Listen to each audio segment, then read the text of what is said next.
You. I'm so excited to have you here. We're going to talk about quite a few things, but as you know, I've started this conversation and these conversations, this podcast, to really bring women into community and to let women know they're not alone when they're going through a major life change like a divorce, a job loss, or anything else. There's lots of things going on. And I really appreciate having these conversations with amazing women who have walked the path before us and can really share some wisdom, some guidance, some advice on what worked for them when they were going through really challenging times. And I know you have a job loss story, and let's dive right into it.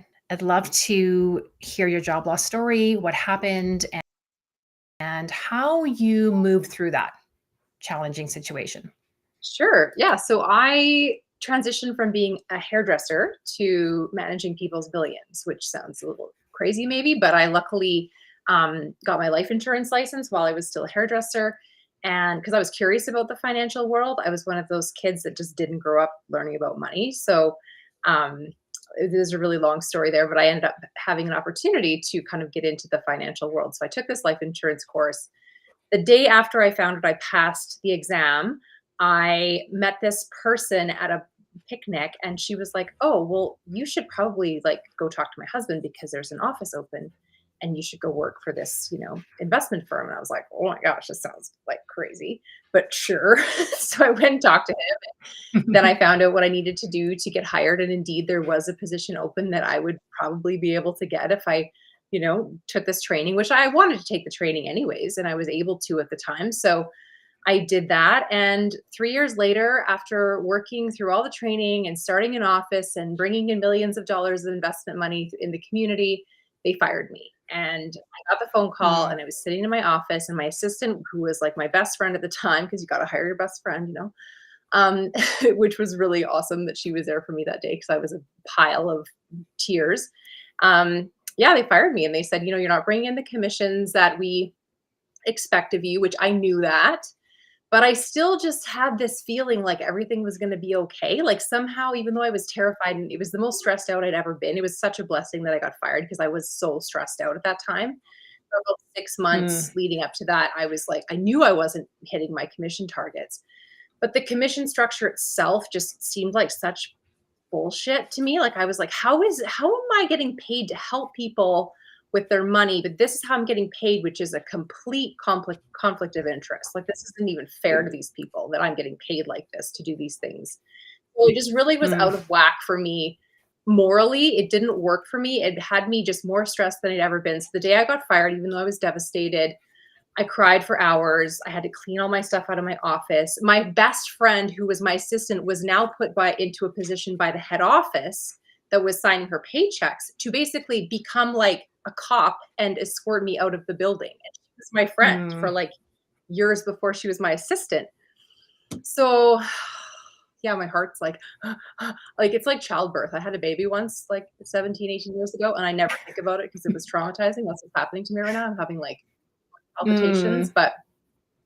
but long story short, it was such a blessing. And within 48 hours, I could see that. Day one, getting Mhm. fired, like crying, crying, crying. Day two, I started making phone calls. I was like, okay, I know all these people in the financial industry who used to work for this company. Um, and now are not. And so I found out from them kind of the same sort of stuff that was going on with me, the stuff that didn't feel right for them, the reasons why they didn't want to work there anymore. Most of them didn't get canned like I did. They they took their, large books of business and went to other firms.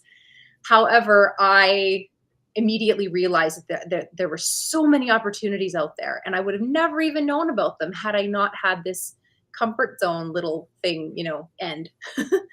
So I was Mhm. immediately making more money with less assets under management. It was crazy. Um, yeah, it was such a blessing in disguise. And then so I got fired in 2014. I started my own boutique financial firm at the time, which I still have today. I still have investment clients and I still do the financial planning things. And then in 2018, after a couple of years of writing a book about money and about marketing myself, that was the crappiest thing about working for that firm is I couldn't market myself the way I wanted to. They were always Mm. like, "You can't do that. You can't say that. We need all your social." channel links so that we can monitor them. And I was just like, oh, this is weird. I don't like this. So as soon as they, fired me, I was immediately able to like do my own thing, which is my jam.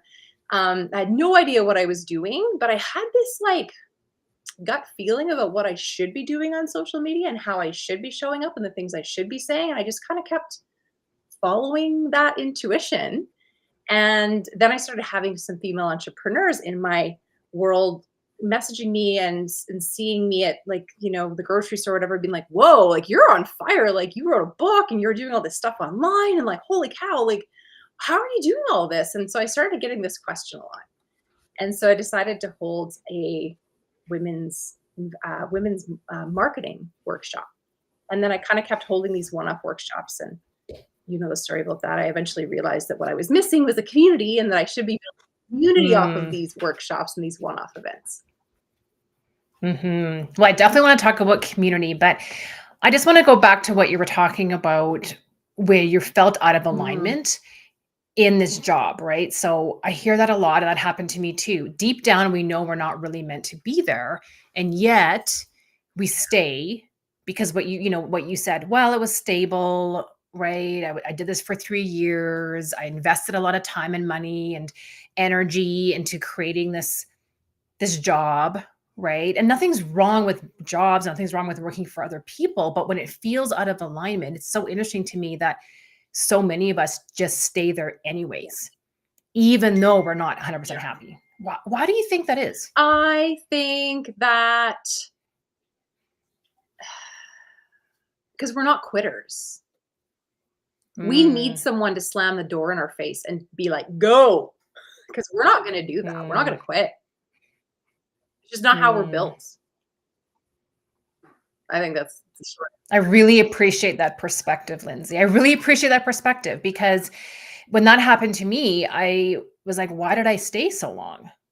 Right? Like sometimes I think, is it conditioning? Was it programming? Is it because I thought that I should be here?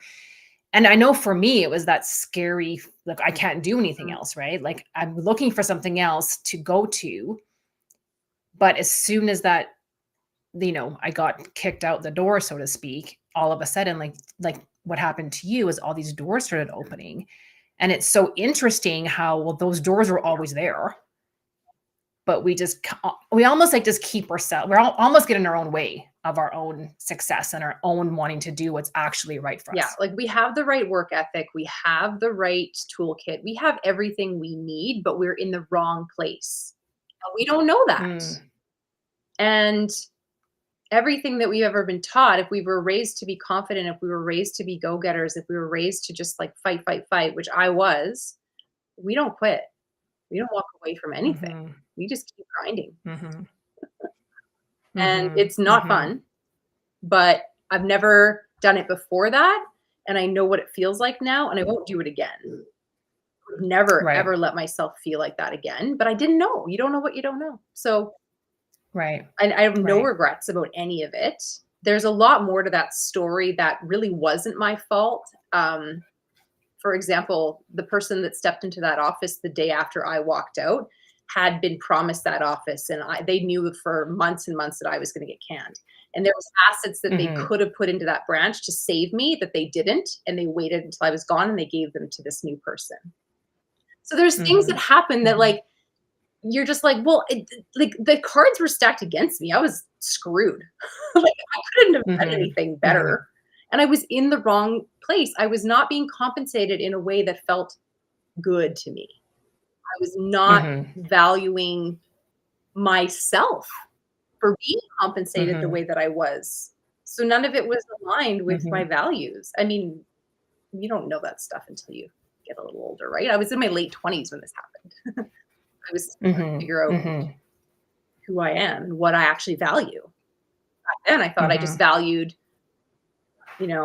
like being a big shot and looking like a big deal. And I didn't even care if I had money, as long as people thought I did. That's all I cared about back then. I had that when I worked there. I wanted to keep that like image going. I didn't even care that I was broke. Everyone to think I was doing well.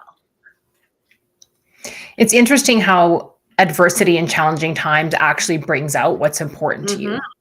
Because when things are going okay, even if we're not 100% happy, it's like, well, it's okay. Like I'm bringing in money. I'm fine. Right. I have this title or I have this image or I have this whatever, and everything's kind of just going along and I don't have to think about anything else. Right. But as soon as something happens, like, okay, boom, like how am I going to get myself out Yeah. of this? And when you went through this and you found out, oh my gosh, they've been talking about this for Yeah. months. How did you deal with those feelings of like, wow, Okay, like so funny story. humiliation and betrayal Yeah. and all that, So funny right? story. My assistant, who is my best friend, who watched all this go down, as I've just been canned, and she's still in the branch, and she's seeing all this happen. So she's telling me these things, right?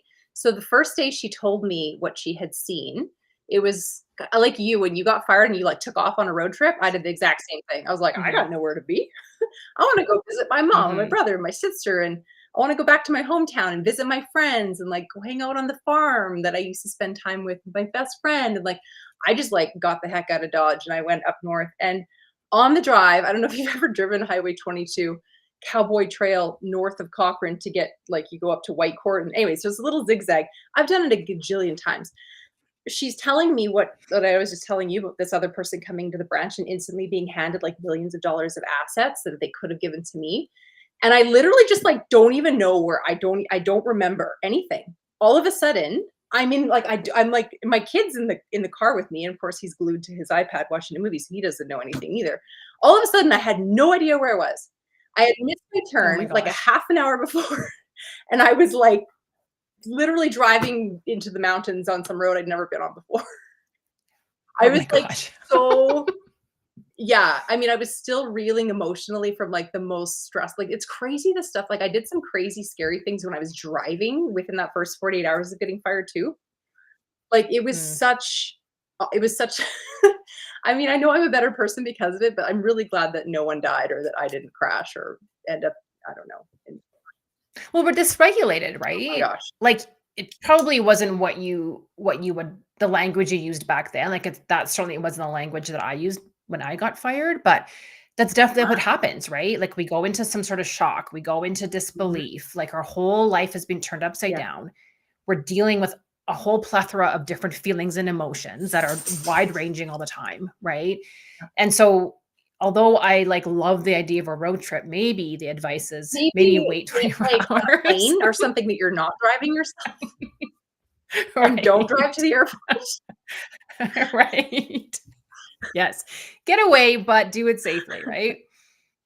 Yeah. Uh, But that's the important thing, right? Is to know that, hey, when things happen to us that are unexpected, it's like, okay, I'm out of mm, regulation, right? Like I'm in fight, flight, or freeze. I'm in anxiety, I'm in overwhelm, I'm in shock, or I'm in anger, all these yeah, things. It's knowing that and then, okay, what do I need to do to actually get myself out of that feeling so I can actually start thinking a bit more clearly? And I love what, you took a couple of days to do that, and then you're like, "Okay, what do I need to do next?" Like, you started making phone yeah. calls. You started taking some Yeah, I action. started meeting with people and I did hire a business coach. About Mm, a year later, I hired a business coach. And yeah, I mean, for that first year though, I was just like, I felt like it was like I was coming out of COVID. It was very similar because when I worked at this firm, we would go to events to learn about, industry things and sales and marketing. And actually, I learned tons about sales and marketing while I was there. So I still mm. lean on some of the stuff I learned about sales and marketing from that firm. So I mean, again, there's nothing bad that happened there. Like it was good that it all went down the way it did. But they would send us to these events only with people from our firm. They were purposely protecting us from other banks trying to nab us because we were the Mm. best trained in the industry.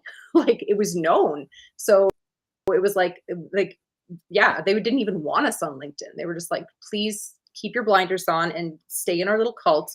And so I didn't know that there was all these awesome opportunities out there. And as soon as I got out there and I started going to events and I ended up signing a representation agreement with this other firm, and I ended up having like all these different contracts with different firms to be able to have this product suite which was very similar to what I'd had before. And like I was a stockbroker. So you know how the world of that has changed in the last 20 years. Like, I was Mhm. literally a stockbroker. No one has a stockbroker anymore. You can do it yourself. So thank God I got fired, right?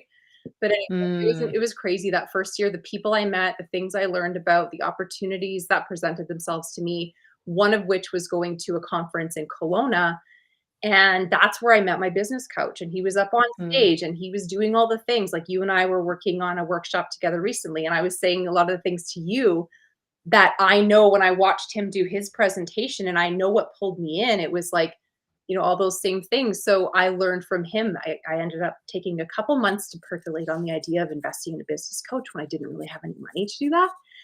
mhm. Did somehow. I was just like, I got enough room on this credit card for this month, and I got enough room on this credit card for next month, and we're doing this, and I have no idea how this is going to work.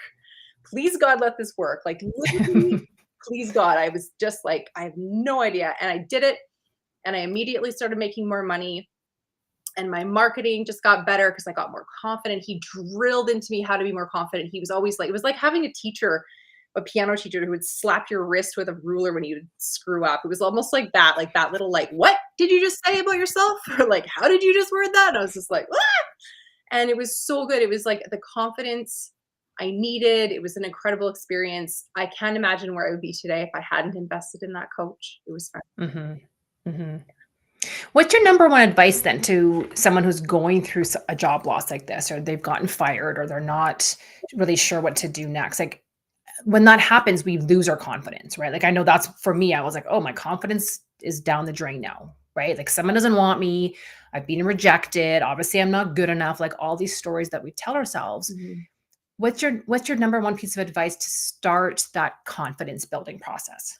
Well, I think you've got to fake it till you make it when you go out into the world. I think you've got to fake the confidence, but you also need to hire someone that you can be 100% real with. And you need to Mm, pour out your heart to them, and you need to pay them to keep your secrets, and you need to pay them to help you become more confident, because very few of us have someone in our life that understands what it's like to be, you know, grinding through building your career, building a business, and has like is still in it and will give you free advice. Like, it's just hard to find people like that. So get over the idea that you're not worth investing money in, and just invest in yourself and get a coach.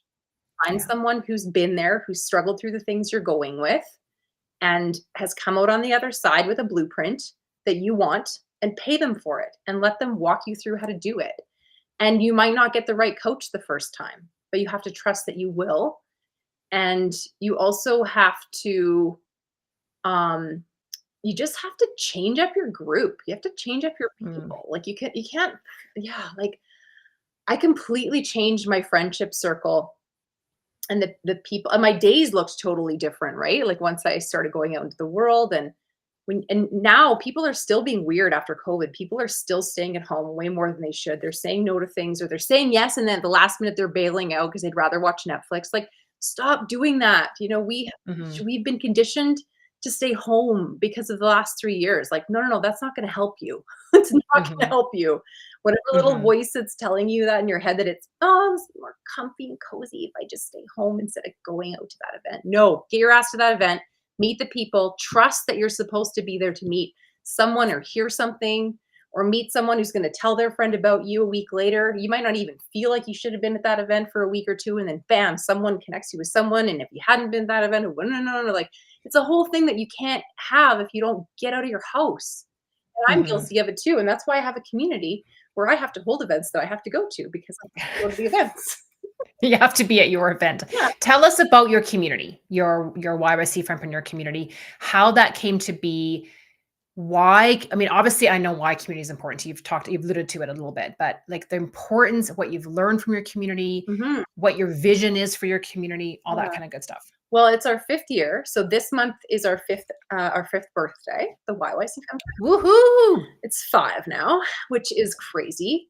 Um, and 5 years ago, I was still coming out of the shock of, um, being a solopreneur, and I was really lonely at times. Even though I was getting out there and I was making new connections, I was still really lonely at times. And waiting for the next event to, like, come into your inbox, or waiting for the next, person to say, "Hey, I'm going to this event. Do you want to come?" Like, always just hoping that something else was going to happen wasn't good enough for me. I kind of wanted to take the reins and build some structure in my life around getting together with other go-getter women. I knew a lot of women wanted the same thing. I knew that I was gaining a lot of traction online with my marketing efforts, which were literally just throwing spaghetti at the wall, and I was finding things that worked.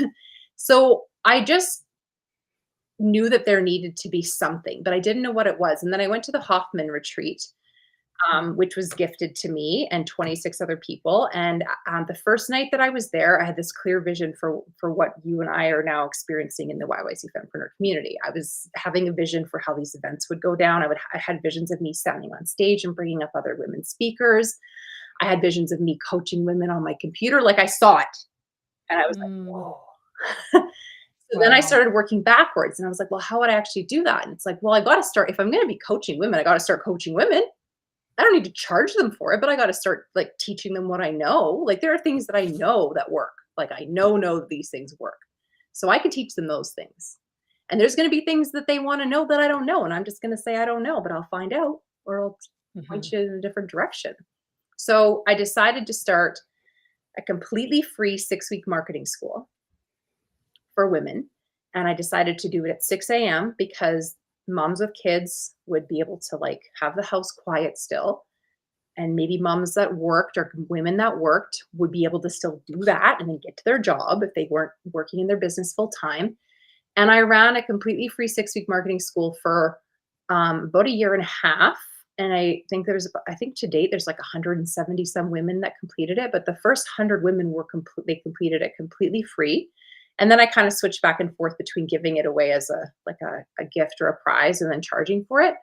Um, and the community piece happened because I had already held, like I was telling you before, I'd already held some one-off workshops for women. And I was like, okay, bye everybody. That's been fun. It's been a great 2 hours. I hope you have a really great rest of your life. Like, I don't know like what we're gonna do here. So maybe we'll all get together for coffee in a week or two. And I would say things like that. And it always felt really weird when I was trying to wrap up. Because really all that I had for them, I was like, well, if you need help with stuff, you can hire me. Like I'll help you build the website, or I'll make your website better, or I'll help you work on your marketing. But they wanted the community piece too. So this vision that came to me the first night at the Hoffman retreat was 6-week marketing school and then a grad night celebration. And we would celebrate that they completed the program. The next program would be starting 2 weeks later. The women who were registered for that program or who were kind of interested in it but weren't sure yet would come to the grad night too and hear the stories of the women that just completed the program and hear why they loved it and what they loved about it. And so that's what I did. I did these grad night celebrations, and they became like our signature events. And now they've evolved into what we're doing tomorrow, February 22nd, which is kind of like a big grad night in a way, but it's also networking and, mix of teaching and networking and celebrating each other. And yeah, I don't know. Did that answer your question? Yeah. I'm curious what you've learned from building community. Oh gosh, so much. And that's what my talk is on tomorrow. It's about events specifically because it's kind of a catch 22. Like you can't hold an event if you don't know anybody, because probably nobody's going to come if you don't know people. So you kind of need a bit of a community to hold an event. Um, but you also need to hold events if you want to. How did that work in my head earlier? I don't know. I think I just murdered that explanation. But basically, it's a catch 22 because I'm always like, events, events, events. But if you have no email list and you Mhm. have no, like, if you have 4 followers on Instagram and you don't even have a YouTube channel yet, you just landed from Mars and you have no social media, anything, holding an event sounds kind of like, how the heck am I going to do that? So that's what I did. When I first held events, I had like no community. So I had to knock on doors. I literally knocked on hundreds and hundreds of doors to get my community, which I still have today. So again, getting fired, sucky, but that firm that I worked at for 3 years gave me so much of the foundation that I'm still building on today.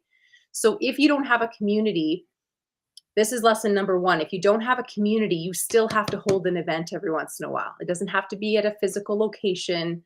It could just be on Google Meet, which is what I do now. I hold a free workshop about every quarter on Google Meet, and I bring women in there and I like hang out with them, and They interact a little bit and I teach them some stuff and I have them do a little bit of work. It's like a workshop. And then I send them on their way. And each time I do that, I grow my community, and everyone who comes there grows their community. So going Mm. to events grows your community, holding events grows your community. And if you have an event in the calendar that you're hosting and you go to someone else's event, you have something to talk about that's not just like, buy from me, hire me. It's like, oh, I Mm. have this cool event coming up. Do you want to come? Like, if you don't have an event coming up, you can't say that. And then you're like Mhm. everybody else. So community building tip, I guess, number one is events are key, going to them and holding them yourself. Mhm. And And putting yourself out there, right? I think that's what I'm hearing too. It's like, take the bull by the horns, take the initiative. People aren't necessarily going to come to you. And sure, it might be more comfortable to wait around for someone to ask us to go somewhere. But the reality is, everyone's waiting around for that. yeah, So we need to make that effort. And what I hear a lot from women is, I feel alone. I want to change up who I'm hanging out with. I want to be around other women who are supportive, uplifting, encouraging. And what I'm hearing from you is like, okay, you need to then go to events. And if there's no events to go to, create your own and invite, yeah, and just invite people, because people will yeah, come. Women will come. Like, we need this connection. We need face to face. We need support. We need to see yeah. each other. And if it's in person, great. If it's online, Mhm. awesome. Like, all those connections are super critical, but you need to take the first step. Yes. One thing I really have to add, and this is something that I haven't done in a long time, but I think I might have even mentioned this to you recently. I would like to do this. I'm going to get to the point. Flyers, physical paper flyers in coffee shops, at the Mm, post office, wherever the heck they still have them everywhere. I don't care where you live on the planet. They mhm, have them. And that's how I got mhm, started. When I first started holding workshops, I knocked on doors. I put my flyers into envelopes and mailed them to the people that had opened the doors and told me their name and said, "Yes, you can contact me in the future." I don't necessarily recommend you do that, but that was how I got my start. And then they opened the envelope from Lindsay Berry, it's a little invitation to an event. Ooh, right? Like, how often do you get an invitation in the mail anymore? Right? Like, never. mhm. Never. But putting an invite on a bulletin board out at the public place in the community, if you have like no social media presence yet, that's gonna get you some eyeballs, right? Make sure there's a QR Mhm, code on there that works, that goes to an actual link that works, and they don't have to click 70,000 times to get signed up for your event. Gonna be talking about that more tomorrow. But yeah, community building, there's a lot to it, but it's also just like trusting your intuition. You just have mhm, to trust your mhm, intuition. You have 2 mhm, voices. You have imposter syndrome and you have intuition. And like Vera's one of those people that has the gift of helping women listen to the intuition and start saying no to the to the messages coming from the bad guy or girl or whatever. mhm, And I just mhm. got better and better at trusting my intuition and being like, so and so just like my Facebook page. Why was he from his Facebook page? I'll have a few minutes. Maybe I should go create their profile and send them a message and say, hey, thanks for liking my page. I see that you like cats. I like cats too. What's your cat's name? I get intuition messages saying I should do that. And then I get imposter Mm, syndrome or like whatever this is saying, oh, that's weird. You're creepy. Oh, that's weird. Don't do that. That's what I usually listen mm. to 99% of the time.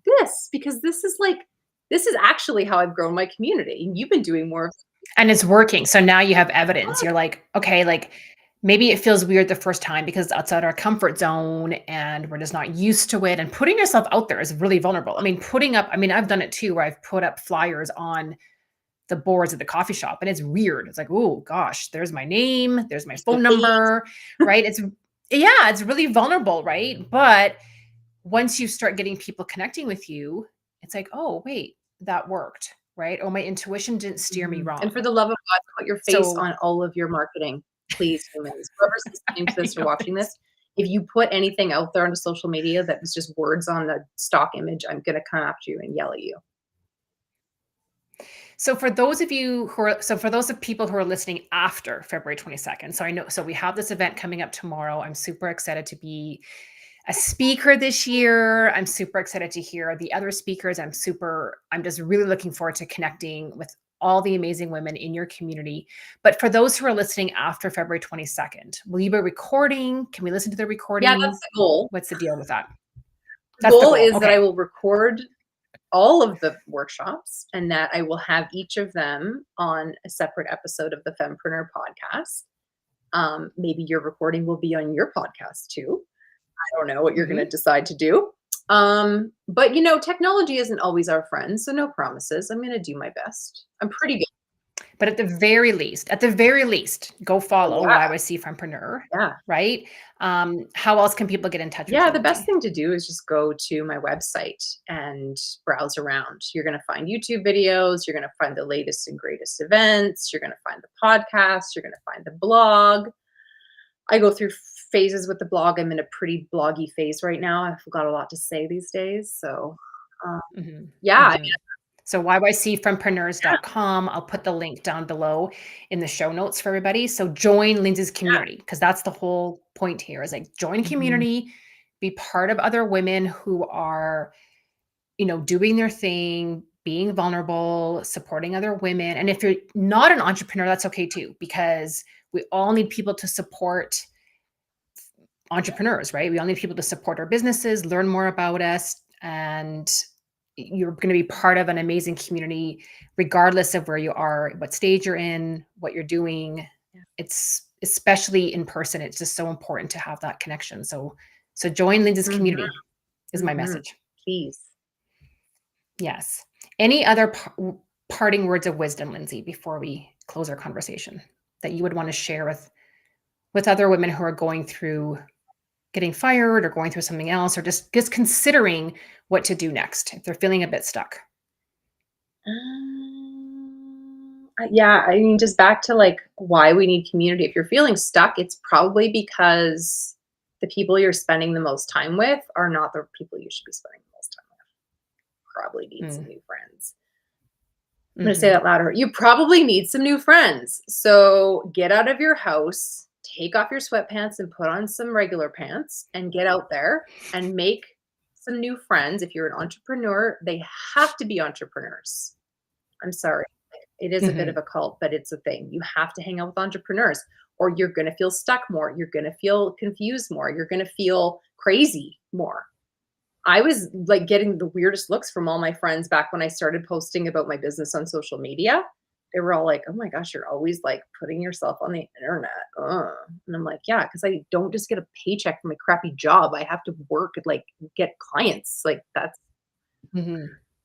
and I Yeah, so surrounding yourself with people who are like-minded, but also in the same life stage as us, like going through something similar, right? Experiencing that. Then it's also the community of just people who we find interesting or authentic or uplifting or encouraging, right? And then there's also the community that you were referring to of people who have gone Mhm. before us.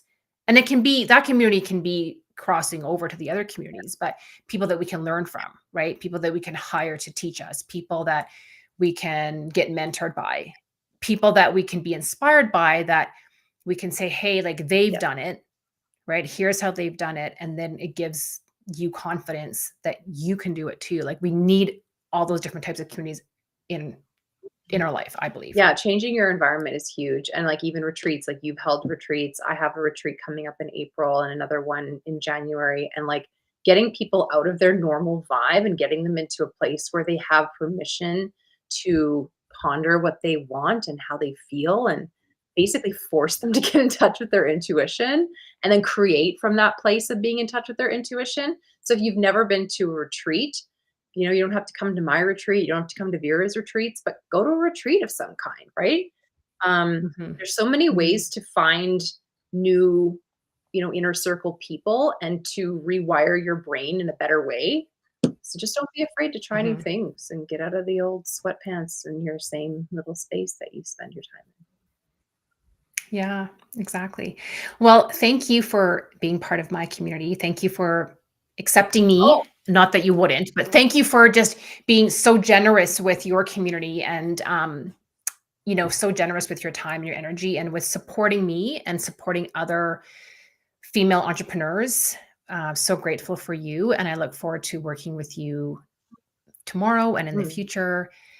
So for everyone listening, join yycfrempreneurs.com, join Lindsay's yes. community, and be part of something that is really uplifting and encouraging. It's what we Yeah. need.